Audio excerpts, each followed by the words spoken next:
د افغانستان د فوټبال 14 کلنو لوبغاړو د ایران لوبډلې ته ماتې ورکړه. په سلامونو هرکلی کوم. که غواړئ چې بشپړ معلومات ترلاسه کړئ نو تر پایه راسره اوسئ.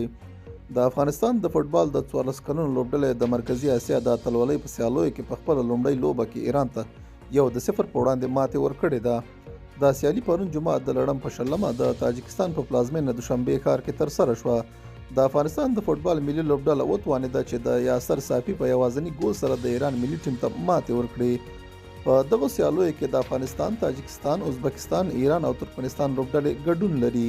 د افغانستان د ځوانانو د ملي لوبډلې روزونکي ظاهر حسیني له دې سیالیو مخکې په یو خبري غونډه کې ویلي چې د افغانستان د تنکیو او کم عمره ځوانانو په ګروپونو کې د منځنۍ اسیا لوبډلو ښه پرمختګ کړی او بې له شکه به د افغانستان د 14 کلنو ملي لوبډله پیاوړي سیالان ولري. خو په وینا یې چې دوی د خپلې لوبډلې د بریا هیلې لري. دا زموږ نننی چمتو شوی مطلب. تر بیا ښه وخت او ښې چارې.